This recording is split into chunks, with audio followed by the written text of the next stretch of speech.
Hello and welcome back into another episode of The Hard Fowl. I'm your host, Pearson Fowler, and with me, as always, Collyn Taylor, Gamecock Central staff writer and just general sports media legend. Legend. You were legendary for almost predicting that Virginia win. I'm giving you credit for that. Okay, I'll take it. Because you said you were going to predict it if we did predictions, and it didn't quite happen. Now, a lot has happened since then. We obviously talked about the disappointing Stetson loss just 8 days after that Virginia win.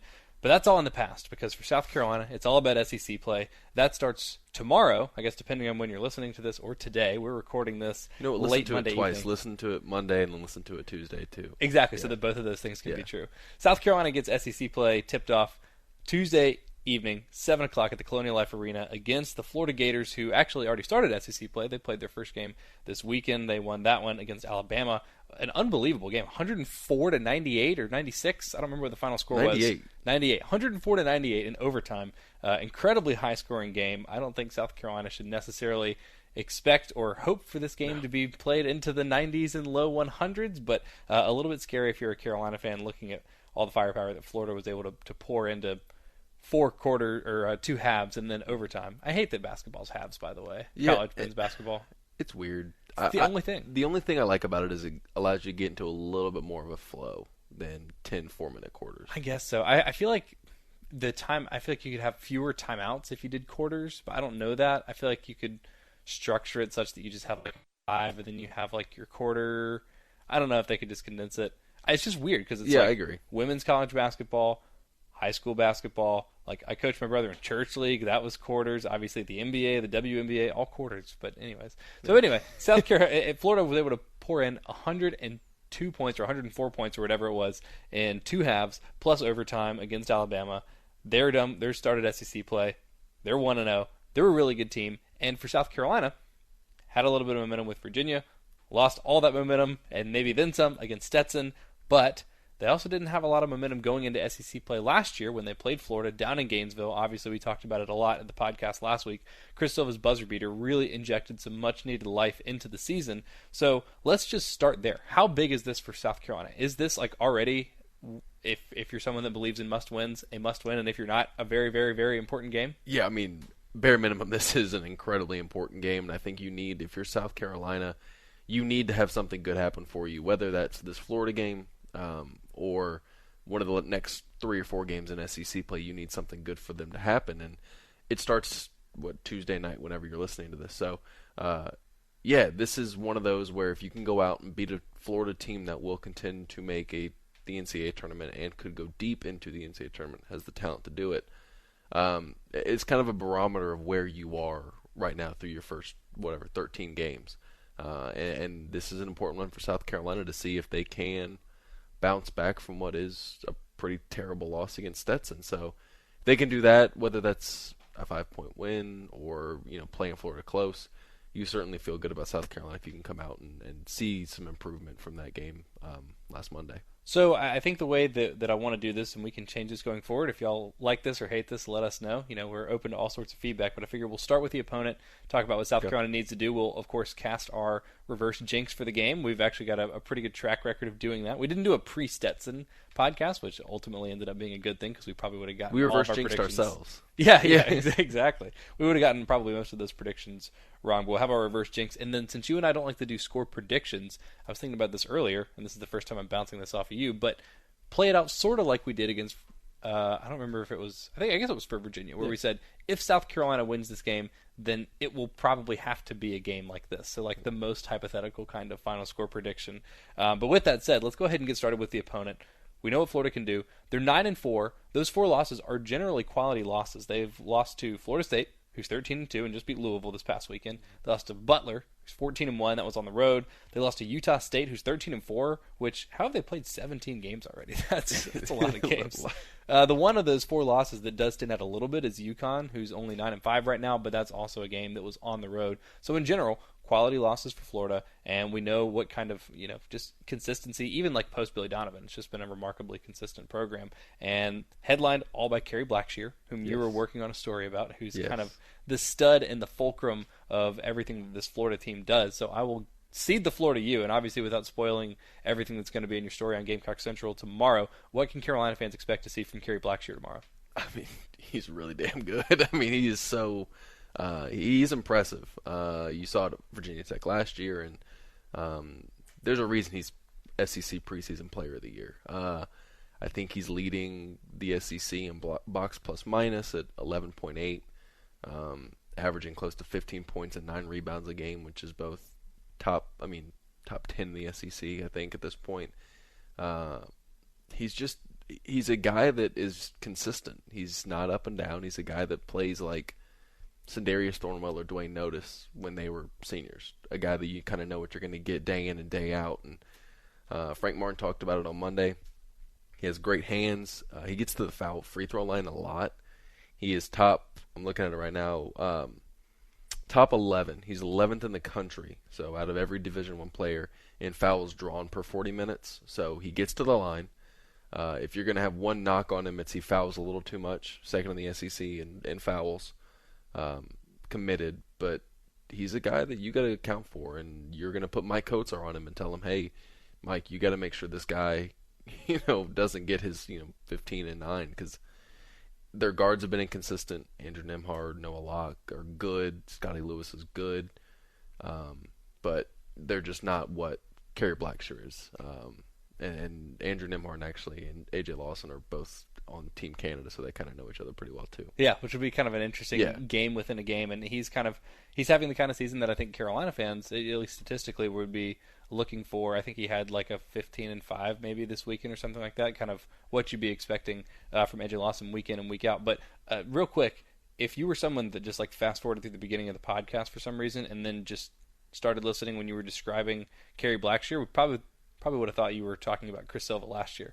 Fouls too much, really athletic, pretty efficient scorer, good rebounder, defense, all those things. And if you want to go ahead and extend that comparison, you say, well, Mike Coates is going to be the guy that has most of that defensive responsibility. It's like, hey, he had a pretty similar task probably in practice for like most of the last 3 years guarding a guy like Chris Silva. I don't know how much they would have ever actually matched up, but it sounds like probably athletically, probably a fair comparison. Yeah, I think so. I think Blackshear might be a little bit more polished than Chris Silva. Not taking anything away from Chris, but a little bit more polished, a little bit more of a reputation as a scorer. Chris could score, but I think he was more known for his defensive abilities and rebounding and rim protecting. But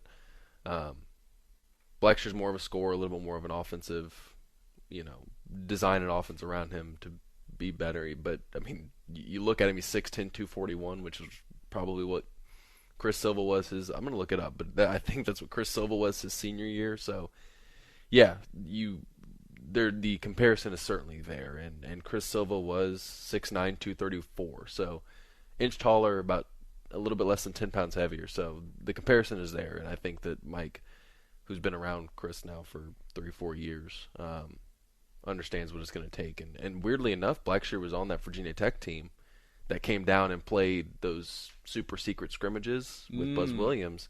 So Mike's gone against Kerry Blackshear before, just never in an official game setting. And this is going to be a real test for him, and you and I have both been, I think, very pleasantly surprised, very impressed with the kind of season that Mike Coates had in terms of his offensive productivity. We know what kind of a defender he is, but he's really been a fulcrum, and especially in that early part of the season when South Carolina couldn't really get into a good rhythm defensively. He's a guy that's kind of always been there, been very consistent. This is going to be the stiffest test that he's had to face all year. Random note on Kerry Blackshear, I just noticed this when I was doing a little research this morning. Last year, he averaged 14.9 points a game in 35 games, something like that. And this year, he is averaging exactly 14.9 points per game, which is super random. And obviously, only what do they play? 13 games. So I don't know. That doesn't mean anything. I just think when you extrapolate, it's an average. So I guess it's like I said, consistent. Yeah, he's right there. Incredibly consistent. He's gotten his rebounds up. His shooting percentages are down a little bit. I think his 3-point percentage is down like half a percentage point. His overall field goal percentage is down a couple of percentage points, which comes as the territory of having to shoulder a little bit bigger burden on the offense. But I think the other thing that you look at this Florida team and scares you a little bit if you're a Carolina fan, it's not just Kerry Blackshear. As good as he is, as many different things as he does, I think he was averaging 3 assists a game last year. This year, that's around 1.5 or 2, maybe. I have it right in front of me. 1.7. Yeah, so he's a guy that kind of does it all. 0.8 steals per game, half a block per game. he does it all, but you have 4 or 3 other guys, 4 total guys for Florida that are averaging at least 10 points per game. Keontae Johnson, you already mentioned Andrew Nimhard, and then Noah Locke are all averaging 10-plus points a game. So if it's not Blackshear getting like an 18 or 20, there are other guys that could hurt you, makes it more dangerous to double him, to really key in on him, and I think that's the danger of this Florida team. It's even different because, again, Blackshear's really good, but it's different than when you play Georgia, when it's like, okay, stop Anthony Edwards, and Georgia was able to win. About your shots. Yeah. Right. Georgia was able to pull off a win this past weekend with Edwards only shooting 4 of 17 from the floor, but in general, that's going to be your game plan. You don't really have that same luxury against Florida. Yeah, and I think that your goal, if you're South Carolina, we'll get probably into this later, but your goal is they don't have a lot of bench minutes. Only 24.6% of their minutes come from guys off the bench. So your starting 5 of Nimhard, Locke, Scotty Lewis, Keontae Johnson, and Blackshear are going to shorter a lot of your minutes. So if you shrink that rotation and get some guys in foul trouble, like a Blackshear who fouls a lot more than he probably needs to, you feel good about your chances. And, you know, it's easier said than done with Florida because Nimhard is a guy that's very similar to A.J. Lawson, who could go pro after this year. Locke is incredibly talented. Lewis is a really good freshman. Keontae Johnson's obviously productive, but they're young too. I'm looking at it right here. Blackshear's obviously a fifth-year senior, but Keontae Johnson's a sophomore. Scotty Lewis is a freshman. Noah Locke's a sophomore. Andrew Nimhard's a sophomore. So they're kind of in the same boat experience-wise as South Carolina. They're 344th in experience. So that's, out of 353 teams. So they're young, and if you can kind of rattle them a little bit, I think that you feel good about where you are. But it's, like I said, the talent is there. If they get on a run, they can go on a run. But, you know, South Carolina's got their work cut out for them because this is it's a top 30 team in KenPom. They're cohesive.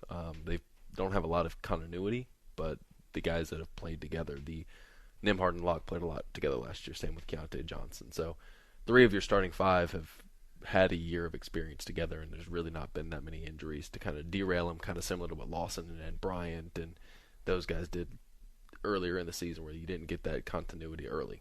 It's a game that is really important that I think Carolina gets this one at home. Against some of the other teams, like against Kentucky, it's nice having that at home, but that's Kentucky. That's going to be hard no matter what, and not that the Florida game is not going to be hard, but it feels like there are enough similarities between these teams. You know, like there's a 1-game difference. They both played 13 games. Carolina's 8-4, or 8-5. Florida's 9-4. You look at the stats. It's like points against. Florida allows 65.3 points against. South Carolina 64.8. Field goal percentage, it's 0.3% difference. It's 44% for Florida, 43.7 for South Carolina. Rebounds per game, it's 38.7, 36.9. Blocks per game, 3.8 for Florida, 4.5 for Carolina, so they actually have a margin there. Steals per game, Carolina is just a tick under 8. Florida's 6.5. You look at assists per game, South Carolina's just a tick under 14. Florida's just a tick over 11. So statistically very similar, but the difference has been Florida's playmakers have been consistent, been able to make those plays. South Carolina's guys have been a little bit inconsistent. We talked about Jair Bolden not scoring against Stetson. A.J. Lawson obviously not playing a lot of minutes down the stretch in that game. And even though Kotsar has been, very, very good, by his standards, he's still not quite at double-digit scoring in terms of his average. His value is more just like kind of his on-the-court leadership, and not even in a vocal way, just being in the right place at the right time, organizing the defense.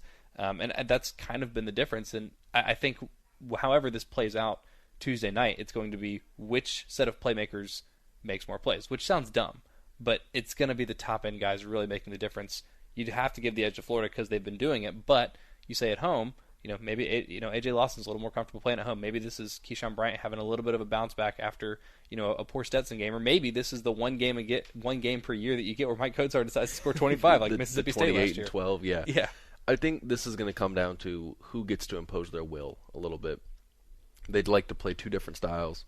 Florida's very slow, very methodical in what they do. Just in terms of pace, they're only averaging 66.6 possessions per game. That's 3 lower than the national average, so they're very slow. And where South Carolina kind of wants to get out and get after you in transition. So it's a really matter of who can control the pace of the game, who has to play the opponent's style.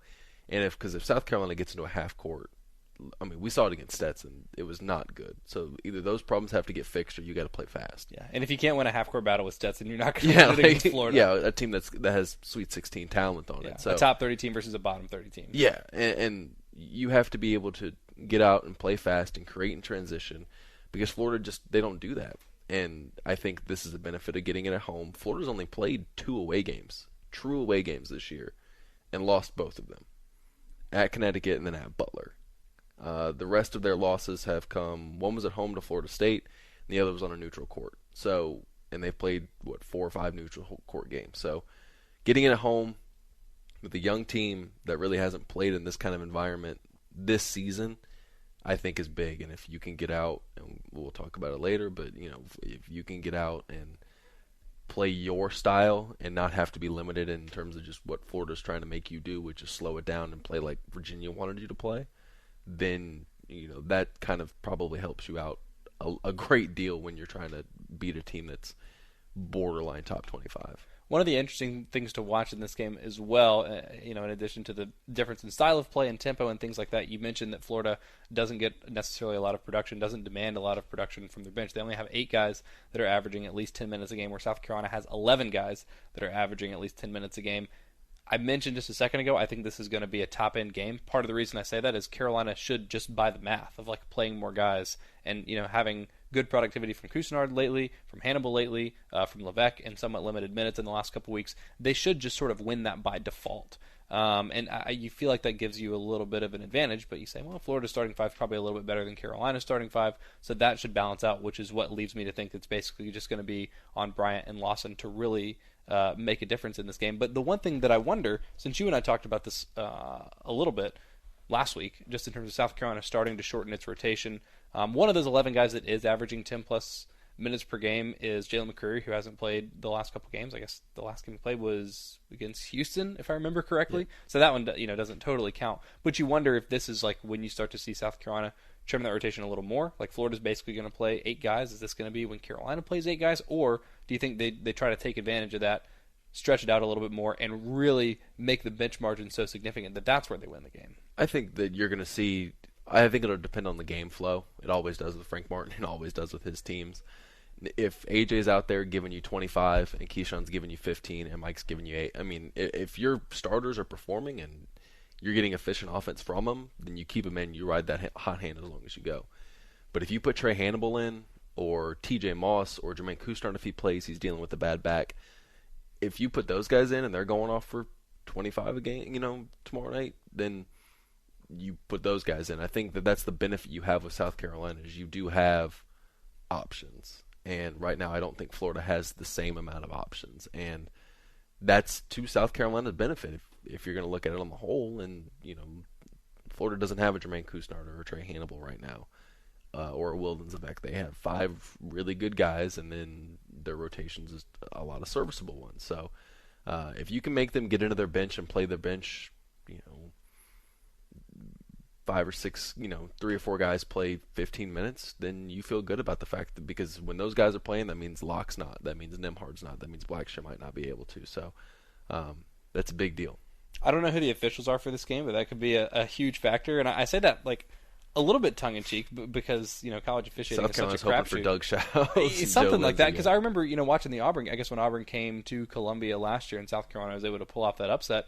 I mean, the foul trouble that Auburn got in early in that game was a huge factor, and that, like you're saying, just because Florida doesn't necessarily have the depth, or at least the proven depth, that could end up being a huge factor for Carolina. Because again, they're already just by the math should be winning sort of the bench margin. So if you can mitigate what those starting 5 are going to do, that's going to be a huge part of it. The other thing that I wonder in terms of the difference in pace, and we've seen South Carolina do this a little bit, not a ton, because this isn't totally Frank Martin style, but we've seen them at times be really aggressive, defensively, basically trapping as soon as opposing ball handlers cross midcourt.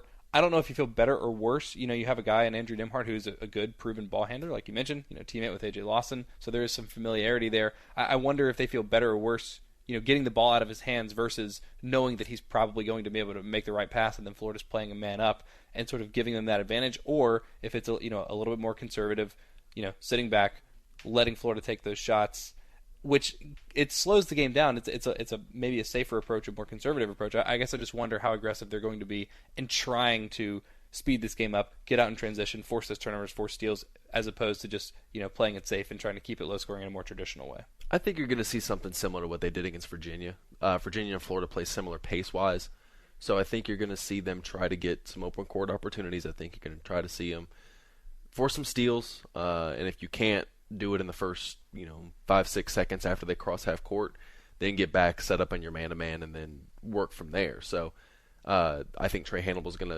he'll have to have a big game. I think you're going to have to see some. If South Carolina gets 10-plus turnovers, steals, whatever, you feel pretty good about South Carolina just being able to be in the game. And then I think you're going to see some trapping. They do a lot of trapping now in the low post, or on the baseline near the basket, which I haven't seen a whole lot of. So I think they're going to try to double Kerry Blackshear, maybe force him to make a bad pass, make Andrew Nembhard try to make a bad pass. So, I think you're going to see something similar to Virginia, and less so something similar. More Virginia and less Stetson in terms of what they were able to do defensively. Well, that's good news for Carolina fans. Yes, you want to hope. You want to remember the Virginia game. You want to forget the Stetson game. And in terms of how South Carolina is going to attack in the half court, we kind of know what they do, and it's just going to be. This season it sounds like a real oversimplification, but it's about making shots. Yeah, Carolina, for the most part, they didn't against Stetson. There have been times when, especially early in the season, when they weren't even generating good looks. But it feels like they've gotten into a little bit better rhythm, and it's less about creating those good shots and more about just whether or not you hit them. Jair Bolden was scoreless, and they didn't create as many good shots against Stetson as they had in the last couple of weeks, against Virginia and against Clemson. But there were still a lot of open shots that they missed, and I hate saying that a basketball game is going to come down to guys making shots or missing shots, but it feels like if Lawson is in there, if he's creating, there are usually enough margins that Carolina can create those shots. They seem to have found enough of a rhythm, again, that Stetson game sort of notwithstanding, that they should be able to break down this Florida defense.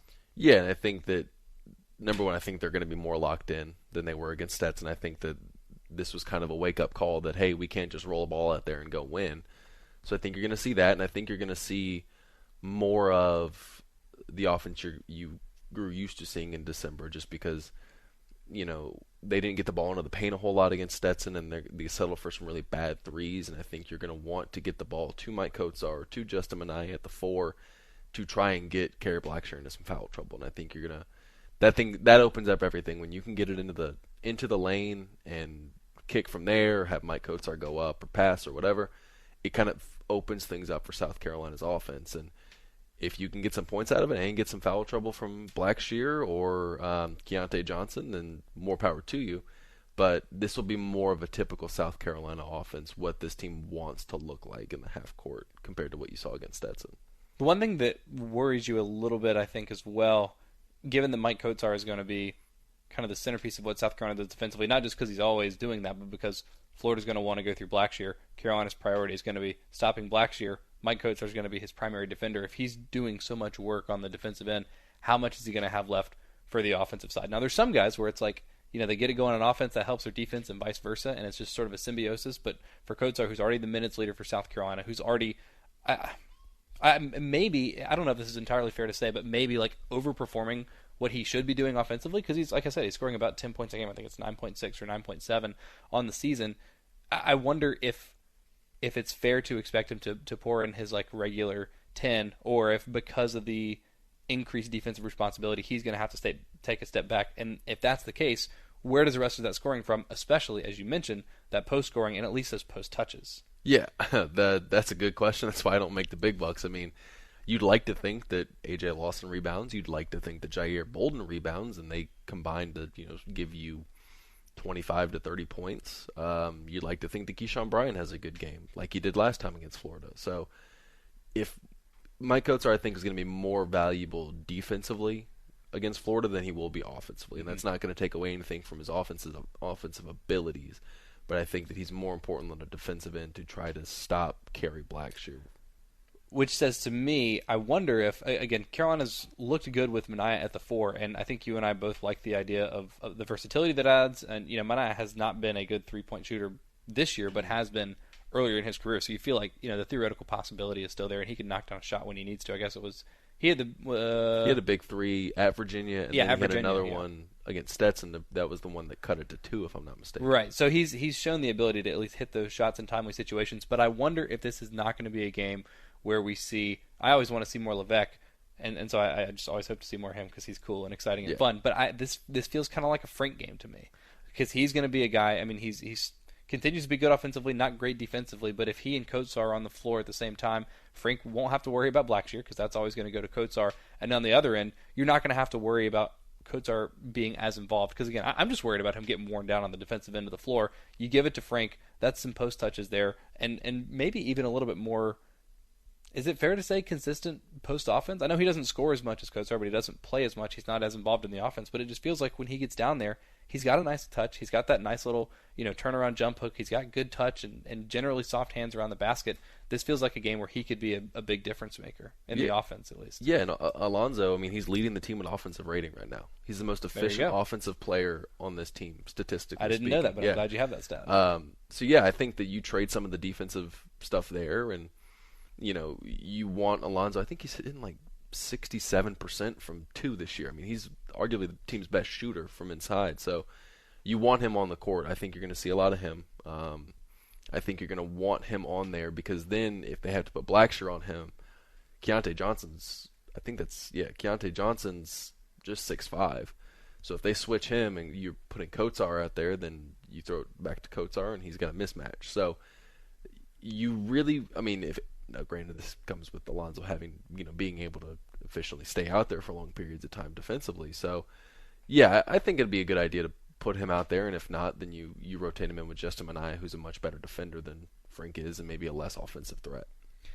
I don't necessarily expect him to start. Actually, I don't expect him to start at all. If he were to start, I would be shocked. But if he is one of the top 5 minutes getters in this game, he being Frank, that wouldn't surprise me at all. This feels like a game that if this goes Carolina's way, he could end up with a season high in minutes. And again, not because I don't think Minaya is going to be good out there. Obviously, he's a good matchup. He's a good rebounder, and the theoretical shooting that he provides for South Carolina could be huge. But I think I think like you're saying, it's going to be really important the way that South Carolina has struggled in the half court to get those post touches, to actually make defenses be honest, so they can't just kind of sit there and wait until Carolina takes a bad 3 and then contest it, because that's going to be a big difference. And it's nice, I guess, for Carolina having a couple options down there, improving low post guys. You have Frank around for a year, and obviously Coatsar is going to be in there. And this doesn't feel as much like a Levesque game to me, which makes me a little bit sad. I kind of want it to be, though. I know. Like, I love watching him play, just because it's so.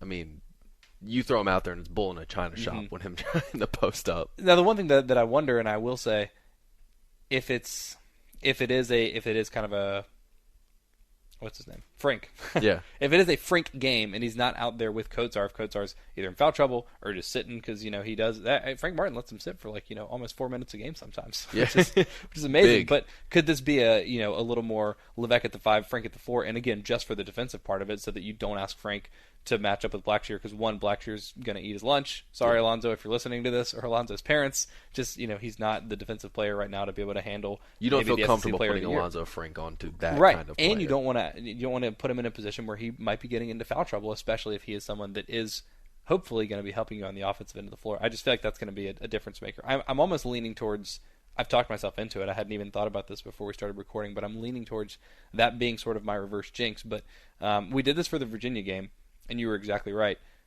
If I told you that we're going to sit here on Thursday afternoon talking about South Carolina beating Florida, upsetting Florida, I think the line, well, I don't know if there's a line, but I think it'll probably be like a 5.5, something like that. Yeah, Ken Palm's got it at a 70-65 Florida win. Okay, all right, cool. So right around there, yeah.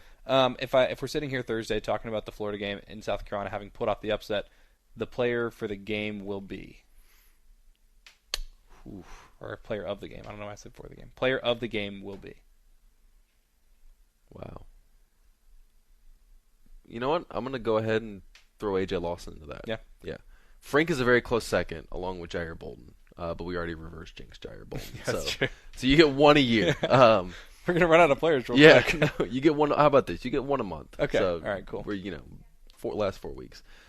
Just because he was so bad against Stetson, eye test-wise. Has had a long week kind of waiting for this moment. I think he's ready to kind of go out there and show people, like, hey, I'm here. Like that was a fluke against Stetson, and this will be my kind of game. When you look, he had a bad game against Houston, came back and played pretty well against Clemson and pretty well against Virginia, and then had a bad game against Stetson, and I think he's going to play pretty well to start SEC play. So I'd say AJ Lawson. AJ Lawson. All right, with a very close Frank second. So is that who? Are you going to cast your reverse jinx on AJ Lawson then? Why not? Okay. Let's do it. All right, cool. Well, Yeah. I'm gonna go the other way. I'm gonna go with your number 2 for who would be my player of the game if South Carolina pulls this off, and my reverse jinx for Alonzo Frank. Like I said, I'm gonna predict a season high in minutes for him, season high in points. I don't know what his previous season high in points All right, is. so I'm looking at it right now. 8. His points, 12 against Northern Iowa. Okay. All right. Cool. He scored double digits 4 times this year. Wyoming, Cleveland State, Gardner-Webb, and Northern Iowa, but has not scored in double figures since then. Has he played more than 24 minutes in a game this year? Once. 25 minutes against Cleveland State. Okay. But has not. All right, cool. He's never played more than 20 minutes since then.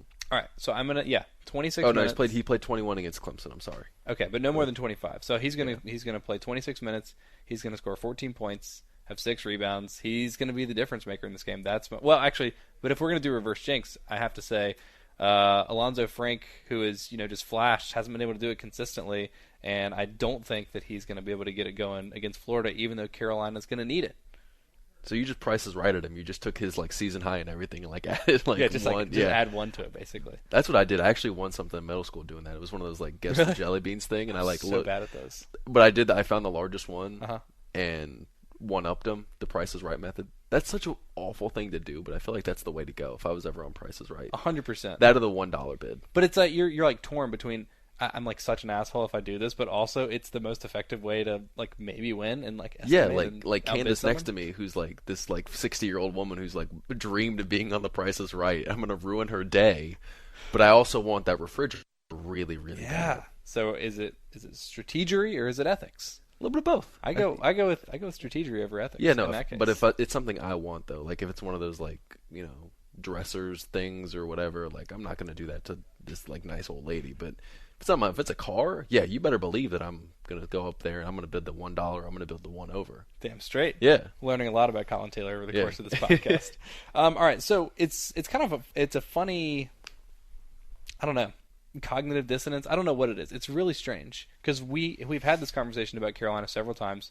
We're going to have it many more times because this is always going to be the blueprint for South Carolina to beat teams in games that they're underdogs. You want to control the pace and play at a faster pace. Carolina plays better when they can run, when they can play in the open court, when they can play in transition and semi-transition. But at the same time, Carolina's not going to win 104-98 game like Florida did against Alabama. So it's so weird to say you need to run, you need to play with a really high tempo and a lot of pace, but also somehow still keep the game low scoring. But that feels like the formula. So I'll ask you, if we're sitting here on Thursday talking about South Carolina pulling off the upset against Florida, the final score will be something like probably mid-70s, mid-70s, high 60s.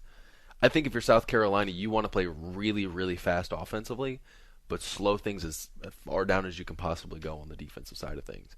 Make Florida work for everything they get, because when they do that, then they're less efficient. And Florida is an incredibly efficient team right now. So if you take down their efficiency numbers, force them into bad shots, which South Carolina's been able to do this year, force teams into bad shots. They did it against Virginia. They've done it against good teams. Then you feel pretty good about where you are. But, yeah, if you're South Carolina, as many open court opportunities as you can get. Trey Hannibal needs to play. If I'm the coach for this, he's playing, 18 to 20 minutes just because he's so good at creating some of those loose balls. Same with Keyshawn Bryant and A.J. Lawson. So, where Jair Bolden fit into that, who knows? But I really think that this game suits Trey Hannibal well because they're going to need to force some open court things because if you get into a half-court battle with Florida, the tempo is going to slow down tremendously and you are not going to be able to execute as well as you could probably in the open court. And Hannibal forces some turnovers that they're the kinds of turnovers you don't see a lot. There was one against Virginia, and I'm trying to remember exactly how it happened. Basically, he was defending his guy. Somebody was dribbling around him. It's like, I don't know if Hannibal was getting screened and just like worked over the screen or whatever. He just popped, yeah. And he just like popped the ball. It's like, oh, you weren't even like defending. Like I didn't even know you were looking over there. And somehow like you get the ball out and it creates a transition opportunity for Carolina. He's just so fun. And I feel bad now because I'm sitting here and like 15 minutes ago I was like, yeah, this is going to be all about the top ends. Like how does AJ versus Nimhard and Blackshear versus Kotsar. And I really do believe that's the matchup. But I'm sitting here and I cast my reverse jinx on Alonzo Frank. And now I'm sitting here talking about how important Trey Hannibal is. But I could also see this.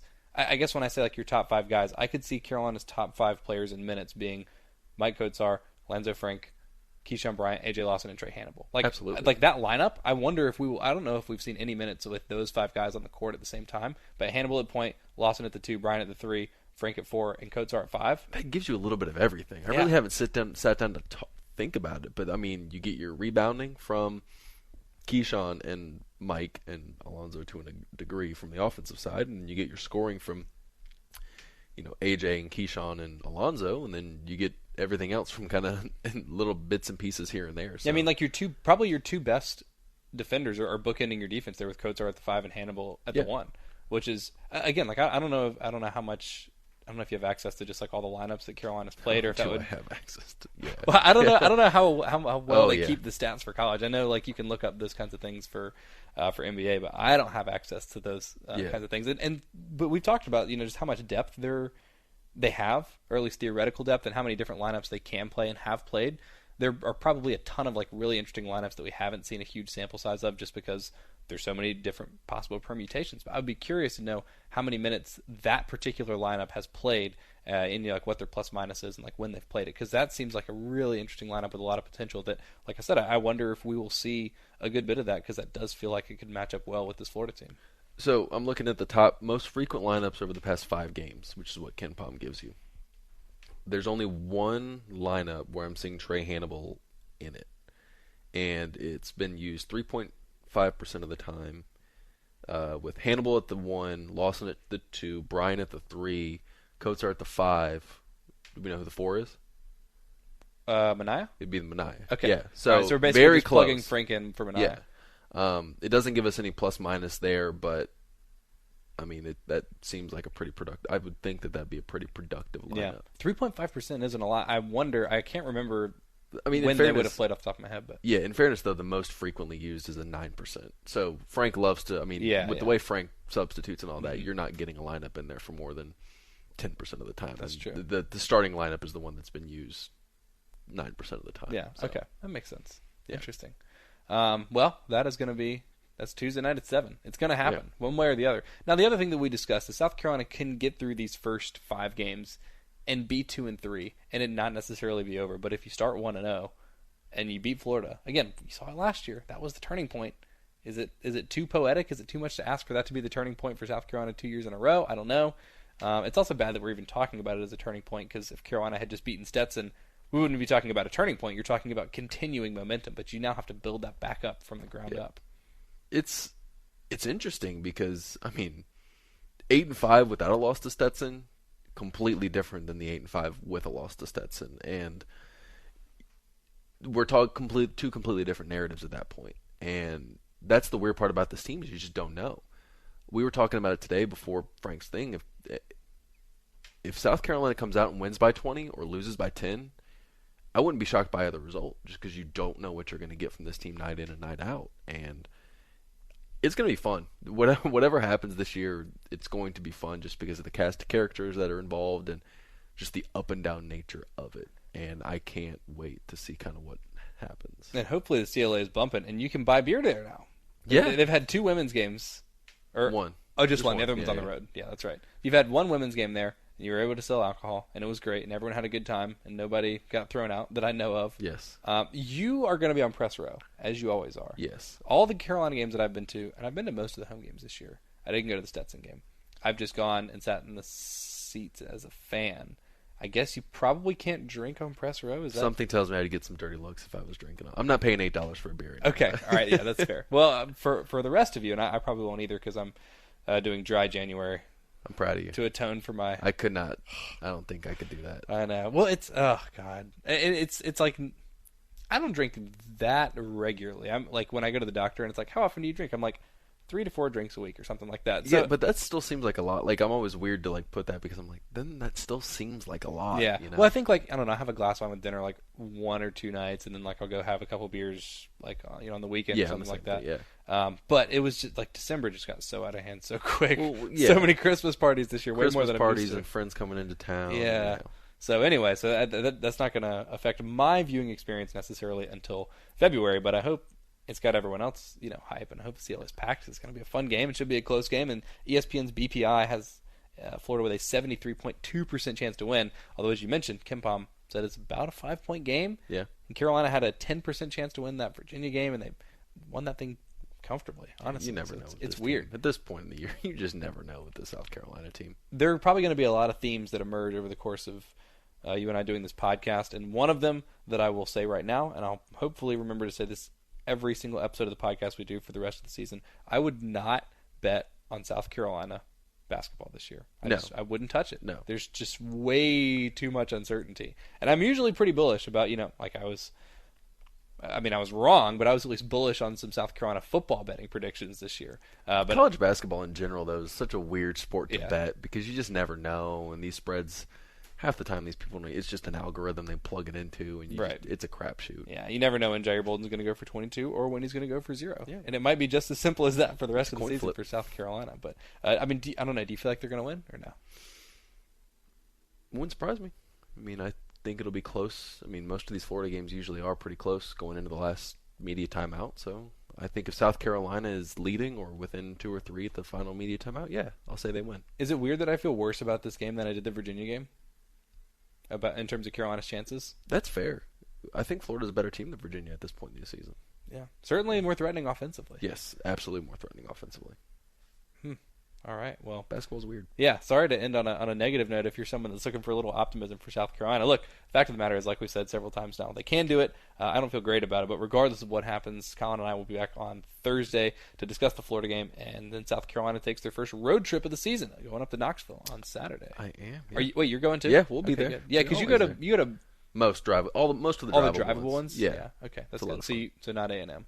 Not A&M, not Missouri, not Arkansas. I did the A&M football trip this year and ate some great barbecue. That is, I know you always like to find the barbecue. I love that trip so much. That was the first time I'd been to College Station. It was really It's a weird place to watch a football game, but I like it. Yeah. Oh, it's because of all borderline cult it's crowd culty, participation. Yeah. It's a little bit creepy, but it's cool. Yeah, no, I love it. And the press box shakes during their Aggie war hymn. Still does it at baseball too. I've never been for basketball, but you can feel it kind of shake when they're doing their rocking and singing and all that fun stuff. Cool. Yeah. Well, but you'll be up in Knoxville this weekend, so we'll be back on Thursday to break down whatever happens in this Florida game and then give a little bit of a preview for that Tennessee game.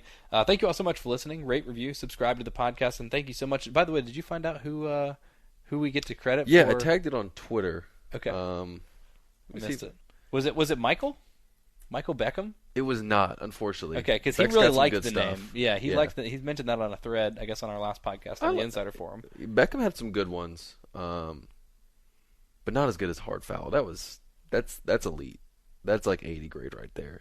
It's perfect. It's the Corp Raider 1. The Corp Raider 1. Okay. Yes. Well, thank you so much for the name. We're sticking with it, and there's your shout out. Sorry we didn't get that last time, but we got around to it. And for all of you for listening, thank you so much. Rate, review, subscribe, all the great stuff on the Gamecock Central Podcast Network. I'll be back with Wes and Chris on Wednesday. And like I said, we got to get you in on this too, because I'm very curious to get your thoughts. We'll probably have a super special megapod of another Carolina Worlds podcast. Colliding. Yeah, Worlds Colliding. It'll be a collab podcast to discuss teams of the decade, which has been something fun that y'all been doing on Gamecock Central. All right, how many more times can I tell you to rate, review, subscribe? Thank you for listening. We'll be back on Thursday.